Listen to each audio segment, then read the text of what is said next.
Pemirsa, Menteri Koordinator Bidang Politik, Hukum, dan Keamanan periode 2019-2024 Mahfud MD siap diperiksa Komisi Pemberantasan Korupsi KPK terkait dugaan penggelembungan anggaran kereta api cepat Wush. Untuk lebih jelasnya, kita tanyakan langsung ke Profesor Mahfud MD yang sudah tersambung melalui sambungan Zoom. Selamat sore, Prof. Mahfud. Selamat sore, Tasya. Iya, Prof. Mahfud, terima kasih untuk waktunya bersama kami di NTV Prime. Ya, sama-sama. Iya, saya ingin mulai dialog ini dengan pertanyaan. Anda mengatakan bahwa agak aneh ketika KPK meminta saya untuk melapor dugaan markup Wush. Kenapa agak aneh, Prof? Karena ada dua. Pertama, berita itu sumbernya kan lebih dulu ada, yaitu ketika Prime Dialog dari Nusantara TV dan Tasya sendiri yang jadi presenternya, itu sudah menyiarkan lebih dulu, sehari sebelum saya. Saya justru mengambil sumber dari Nusantara TV. Kenapa lalu kok saya disuruh melapor? Berarti kan KPK-nya tidak profesional dalam mengendus atau mencatat berita, sehingga sudah berita dari yang kesekian lalu disuruh ngelapor lagi. Kalau memang humasnya bagus kan sudah tahu bahwa sehari sebelumnya sudah meledak kasus itu. Lalu yang kedua, di dalam hukum tidak ada kewajiban orang melapor gitu ya. Kecuali melihat persekongkolan untuk makar atau pejabat yang tahu ada korupsi di institusinya, itu baru wajib melapor. Dan ada beberapa undang-undang khusus misalnya tentang perlindungan anak dan sebagainya. Itu aja. Kalau enggak gitu enggak ada kewajiban untuk melapor. Oleh sebab itu tadi yang Tasya sebut Pak Mahfud siap diperiksa, saya enggak pernah mengatakan siap diperiksa. Saya justru kalau mau diperiksa enggak mau. Karena diperiksa tuh hanya yang diperiksa tuh orang yang terlibat kasus. Ya. Kalau orang hanya tahu ya dimintai keterangan. Kalau dimintai keterangan saya datang. Tapi silakan kirim secara resmi kepada saya mau minta keterangan gitu. Lalu saya mau sebut, itu Tasya yang tahu, mau saya bilang begitu. Iya kan? Kan cuma informasi itu aja yang mau saya sampaikan sebagai keterangan. Iya, Gitu. baik. Baik, Prof. Mahfud, tapi kalau Anda melihat kemudian runtutan statement-statement dari KPK, kemudian ada pernyataan bahwa kita sudah melakukan secara tertutup sebenarnya, tetapi tidak ada yang melapor. Anda cukup percaya dengan pernyataan seperti itu? Saya agak tidak percaya juga, karena itu baru dinyatakan sesudah orang ribut, sedunia ribut gitu, baru kami sudah sejak awal Januari katanya. Padahal 2 hari sebelumnya minta saya melapor kan gitu. Iya. Tapi itu mungkin untuk menutupi bahwa dia melakukan sesuatu yang salah, tidak melakukan penyelidikan, tidak melakukan pencarian informasi, padahal sudah menyebar. Lalu dia bilang sejak awal tahun kami sudah melakukan itu. Tapi tidak apa-apa, itu tidak ada akibat hukum yang buruk, tapi kinerjanya buruk. Ya, oke. Baik, Prof. Mahfud, di titik ini, saat ini ketika masyarakat sudah tahu bahwa ada dugaan markup di Wush, apa yang seharusnya dilakukan KPK dan siapa yang sebenarnya seharusnya dipanggil oleh KPK? Menurut saya yang perlu dilakukan KPK sudah begini. Pertama, mencari akses ke dokumen kontrak, ya. Apa betul itu terjadi? Dan nampaknya keanehan itu terjadi ya, karena terjadi perubahan besaran harga dan sesudah ada peralihan kontrak dari pemerintah Jepang dipindah ke Cina, kan besaran harganya berbeda. Lalu yang kedua ada dugaan markup yang disebutkan dalam hitung-hitungan oleh Pak Antony Budiawan. Lalu yang perlu dipanggil siapa? Nah, selama ini juga orang sering mengatakan itu Pak Jokowi dan Pak Luhut. Menurut catatan saya, Pak Luhut justru tidak terlibat di sini. Karena pada waktu itu Pak Luhut itu tidak menjadi Menko Marves. Dia semula kepala staf presiden yang tidak punya kaitan dengan itu kecuali menyiapkan surat-surat presiden dan pesan presiden. Tapi dia tidak pengambil keputusan. Sesudah itu dia Menko Polhukam, bukan Menko Marves. Nah, sesudah kontrak ini lepas, selesai, tidak ada ribut-ribut, Pak Luhut baru ke Menko Marves. Jadi betul kalau Pak Luhut mengatakan itu, kasus itu masuk ke saya sesudah busuk gitu. Nah, berarti Pak Luhut tidak tahu awalnya, tapi lalu ditugaskan sesudah dia masuk. Oleh sebab itu siapa yang perlu dipanggil? Kalau dalam catatan pemberitaan yang saya lihat, pada waktu itu yang aktif itu Rini Sumarno. Ya, lalu ada Sofyan Jalil, mungkin dia kepala Bappenas ketika itu atau kepala pertanahannya. Kalau di catatan-catatan rapat yang terberitakan itu, lalu ada Darmin Nasution sebagai Menko Perekonomian. Dimulai dari situ cari kontraknya seperti apa, lalu panggil orang-orang ini gitu, dan agak susah manggil DPR karena waktu itu Rini Sumarno itu resmi menteri tapi tidak pernah boleh datang ke DPR. DPR kan menolak waktu itu keberadaan Menteri Rini Sumarno itu, sehingga tidak pernah datang ke DPR. Lalu ini kan kacau nih sistem prosedurnya. Di mana letak pengawasan DPR kemudian kalau menterinya tidak pernah boleh datang untuk menyampaikan laporan-laporan dan minta pertimbangan tentang itu. Meskipun itu sepenuhnya hak pemerintah, nanti DPR hanya yang mengawasi. Pengawasan preventifnya mestinya dibicarakan dengan DPR karena ini menyangkut masa depan Indonesia dan hajat rakyat. Itu Tasya. Oke, Prof. Mahfud, tapi kalau Anda tadi sudah mendata siapa-siapa saja yang seharusnya dipanggil. Kalau Anda kemudian dipanggil, apa yang bisa Anda ceritakan tentang bagaimana pemindahan dari Jepang ke Cina? Oh, saya tidak akan cerita itu karena saya waktu itu belum jadi pejabat. Saya akan cerita bahwa saya mendengar dari programnya Tasya yang menghadirkan Pak Antoni Budiawan dan Pak Agus Pambagio yang dia punya hitung-hitungannya dan disampaikan di televisi itu, di dialog itu, serta prosedur-prosedurnya yang aneh. Gitu. Kan mereka yang bicara. Saya sesudah itu saya mengutip dan mengulas malah itu yang meledak, bukan ke substansi kasusnya. Lalu ada yang bilang, kenapa Pak Mahfud meledakkan itu? Saya tidak meledakkan, sudah ada sehari sebelumnya sudah meledak tuh. Kan gitu aja. Kalau saya dipanggil, saya bilang tidak tahu. Jadi Prof. Mahfud benar-benar posisinya sebagai penonton ya saat itu? Sebagai penonton Anda, dan karena tidak ada yang meledakkannya secara serius, maka saya angkat di podcast saya. Ini ada gini loh, harus diperhatikan nih.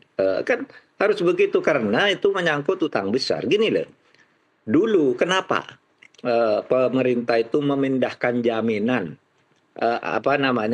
memindahkan kontrak dari Jepang yang harganya lebih murah, kok dipindah ke Cina? Karena katanya ini B2B, sedangkan Jepang meminta G2G, government to government. Ini dipindah bisnis to bisnis sehingga tidak ada anggaran negara.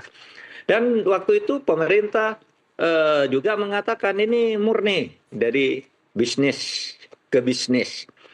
Nah, sesudah agak busuk kan, mungkin kerugiannya besar, lalu dipindah agar diselesaikan oleh Pak Luhut. Itu sebabnya Pak Luhut mengatakan masuk ke saya ini sudah busuk gitu. Jadi Pak Luhut tidak ikut dari awal.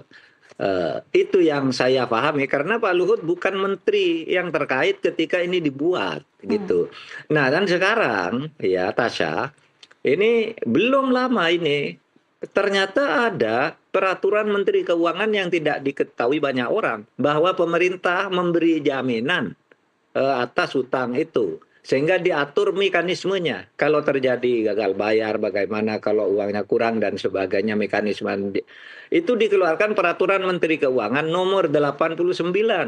Katanya dulu enggak ada jaminan dari pemerintah. Sekarang dengan adanya jaminan pemerintah kan, akhirnya pemerintah pasti bicara APBN. Kalau sudah jaminan dari pemerintah apa? Kalau bukan APBN, kalau bukan kekayaan negara. Kan gitu kan? Iya. Keuangan negara itu kan termasuk barang-barang juga. Nah, ini cilakanya kita tidak pernah tahu aksesnya.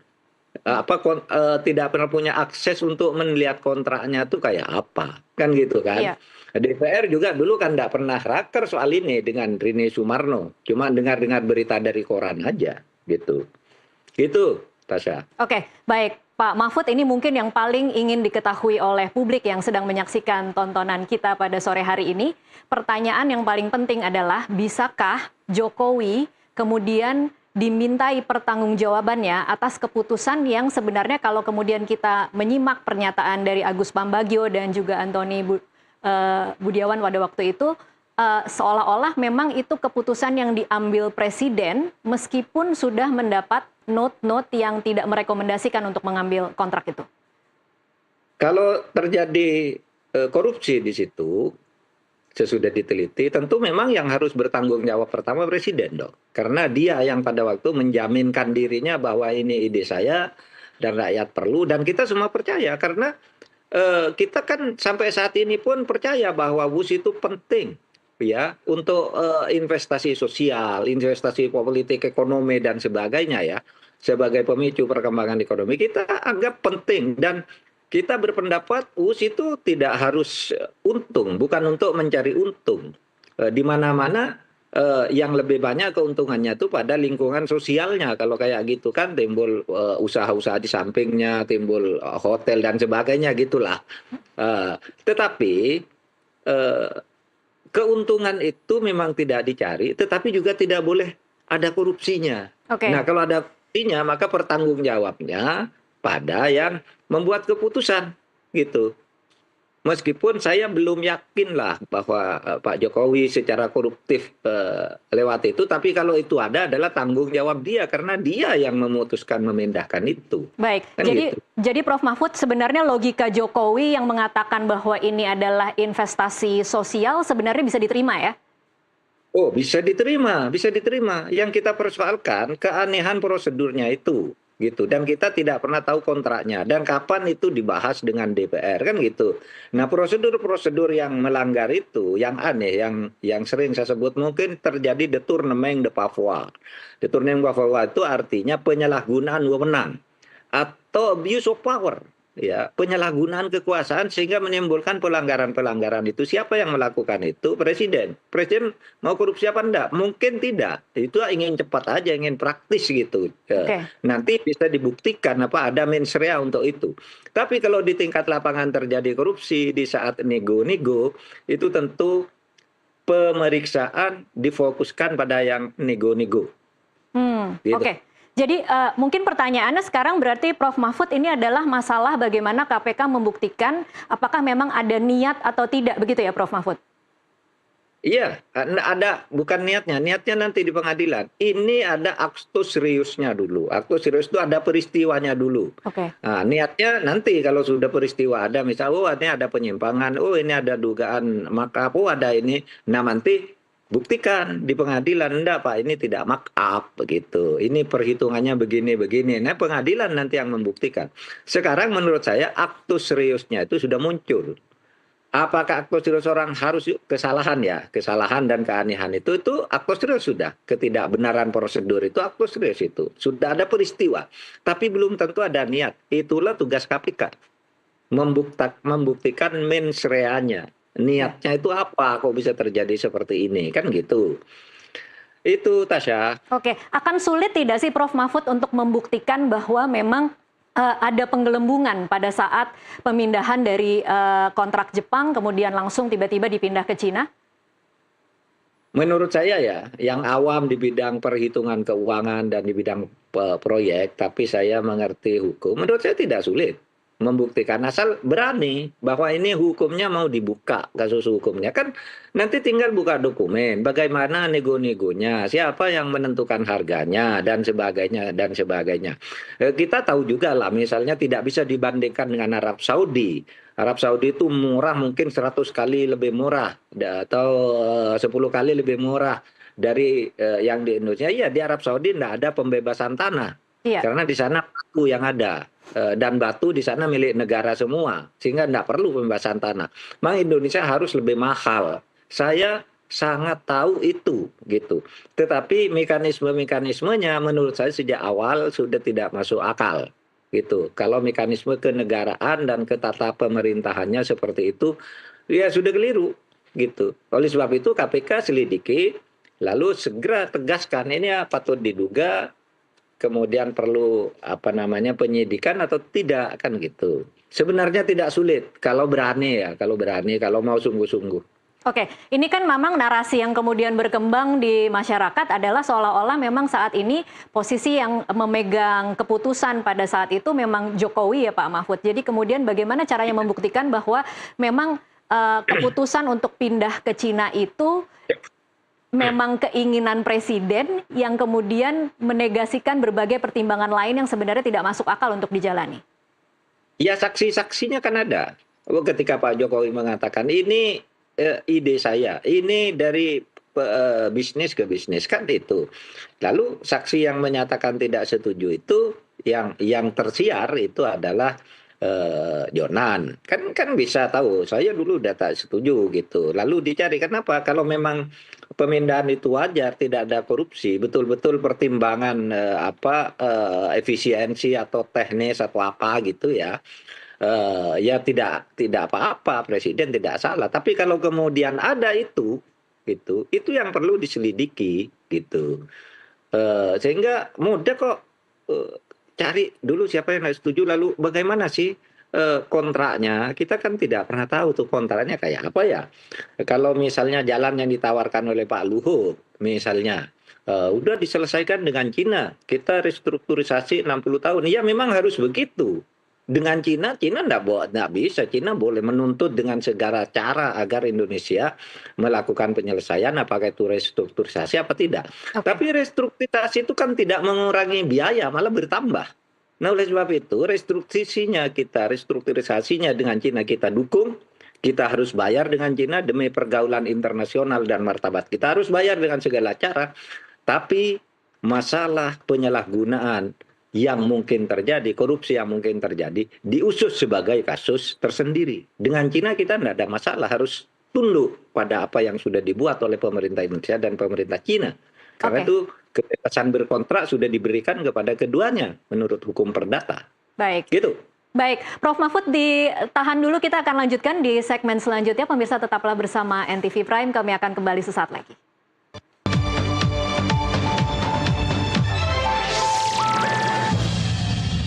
Satu suara melahirkan persatuan.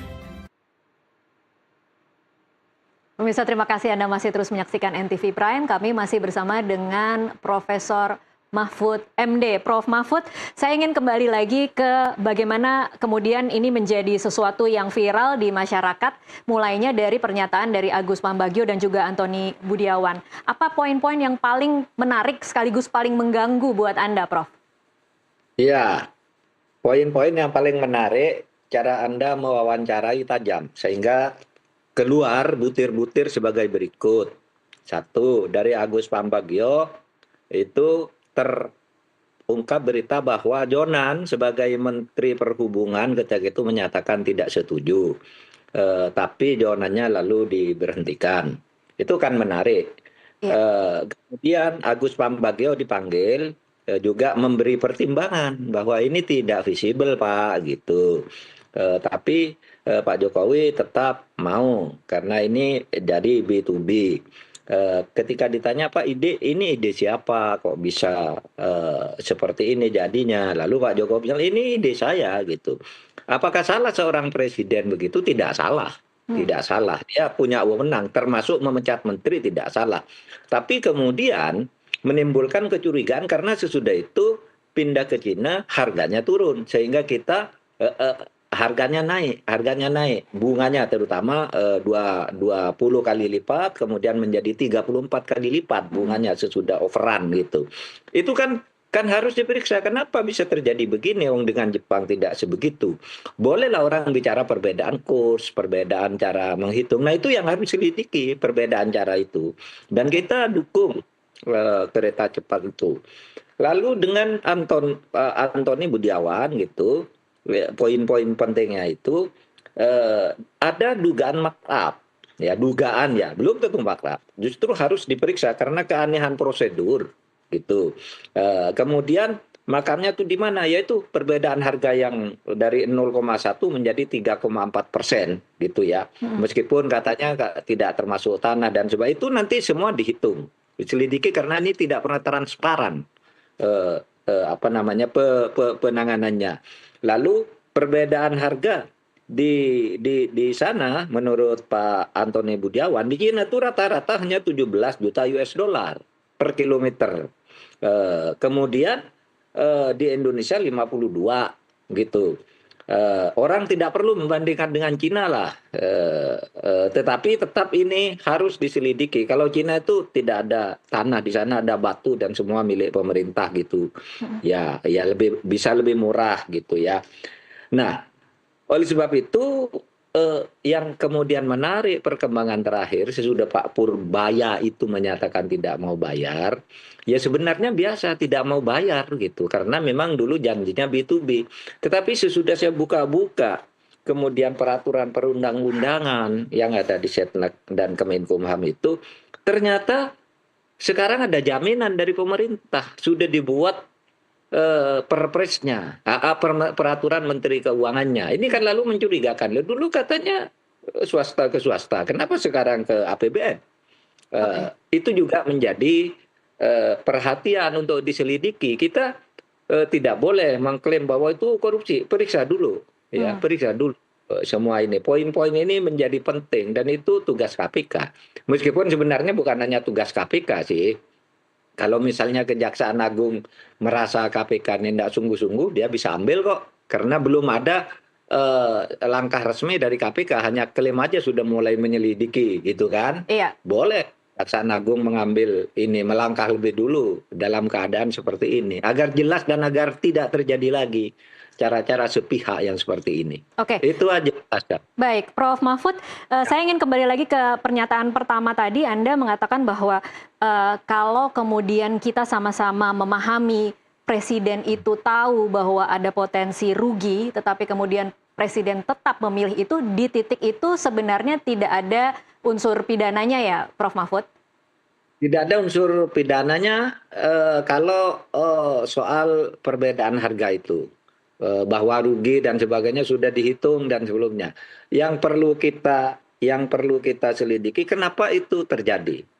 Kan itu yang saya katakan, kenapa harus memecat orang yang tidak setuju meskipun memecat itu hak prerogatif. Kan begitu. Kan lalu menimbulkan kecurigaan, apalagi sekarang Purbaya tiba-tiba mengatakan tidak mau bayar. Gitu kan? Iya. Itu kan yang mau persoalan. Oke, kalau soal ada peraturan Menteri Keuangan yang tadi Anda katakan kemudian memberikan jaminan, apakah sebuah kebijakan kemudian juga bisa dipidana, Prof. Mahfud?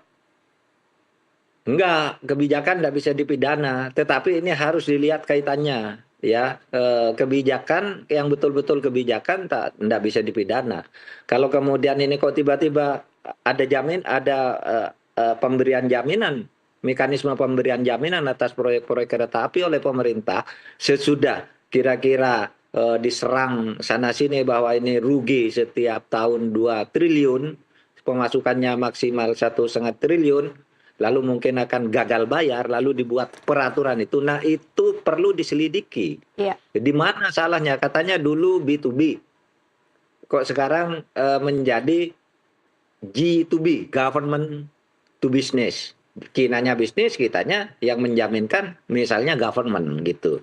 Nah, itu harus diteliti agar ketata pemerintahan kita itu baik. Kalau ada korupsinya ya kita tindak sesuai hukum yang berlaku.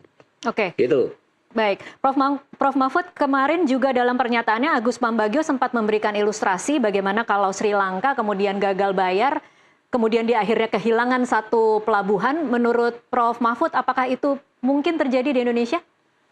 Ya, itu yang menyampaikan orang lagi-lagi menuding saya, Pak Mahfud tuh kok terlalu jauh bicara Sri Lanka dan Natuna. Itu kan yang bilang Agus Pambagio di TV Anda kan. Iya. Lalu saya kutip. Dan itu memang sesudah saya baca-baca, memang ada satu penelitian terhadap dokumen-dokumen kontrak Cina yang dilakukan oleh The People's Map .net, The People's Net.net di Jerman, ya, Deutsche Welle namanya, lembaga penelitiannya itu menyebut di dalam kontrak Cina itu dari 142 kontrak sering ada perintah, sering ada klausul bahwa semua ini rahasia dan negara peminjam harus menjaminkan sesuatu yang hanya disimpan oleh pihak Cina. Nah, jangan-jangan itu yang terjadi gitu. Tapi saya hanya menyampaikan aja hasil studi terhadap 142 kontrak Cina terhadap 24 negara yang diancam dengan itu, bahwa kalau Anda mau dengan saya nanti kalau gini loh isinya. Kalau nanti negara Anda mengubah kebijakan hukum, maka Anda dianggap wan prestasi. Ya. Kalau ada hubungan diplomatik putus, siapapun yang memutuskan, maka Anda dianggap wan prestasi. Artinya bisa diambil sepihak kan, gitu.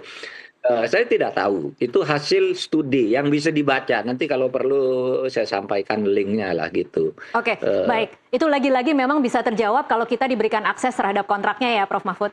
Ya, betul. Oke, betul. Baik. Ini pertanyaan terakhir, Prof. Mahfud. Menurut Prof. Mahfud, bagaimana seharusnya penyelesaian kasus ini? Pentingkah menurut Anda kemudian entah KPK, entah Kejaksaan Agung mengungkap dugaan ini, atau memang ini sebenarnya jangan-jangan dilihat ada motif politik di balik gembar-gembor dari kasus dugaan penggelembungan markup di kereta cepat Wush? Ya, negara ini kan organisasi politik. Ya, organisasi politik yang tertinggi itu adalah negara. Yang di bawahnya itu ada partai-partai, ada pers, ada apa. Oleh sebab itu, kalau ini dianggap motif politik, boleh. Ini untuk menilai kebijakan. Politik itu artinya policy salah satunya, kebijakan. Tidak apa-apa, yang penting nanti hasilnya seperti apa. Ada korupsi apa tidak. Jadi prinsipnya harus diapakan nih? Satu, WUS itu adalah kebanggaan kita dan harus diteruskan. Dan kita menyadari bahwa itu tidak akan memberi keuntungan ekonomi apapun, tapi memberi keuntungan sosial, lingkungan, dan pemicu pertumbuhan ekonomi gitu. Itu harus diteruskan. Tetapi yang kedua, kalau ada korupsinya di dalam prosedur-prosedur yang aneh-aneh itu, ya kita buka dong korupsinya. Nggak apa-apa. Kalau dianggap politik, wah ini politis lah. Memang apa? Negara kan organisasi politik. Ya kan? Iya. Definisinya negara itu salah satunya ya organisasi politik tertinggi adalah negara bagi sebuah bangsa. Kan Baik. gitu. Yuk. Iya. Baik, terima kasih Prof. Mahfud untuk waktunya bersama kami di NTV Prime. Ada. Dan pemirsa tetaplah bersama NTV Prime. Usai jeda kami masih akan kembali dengan sejumlah informasi lainnya.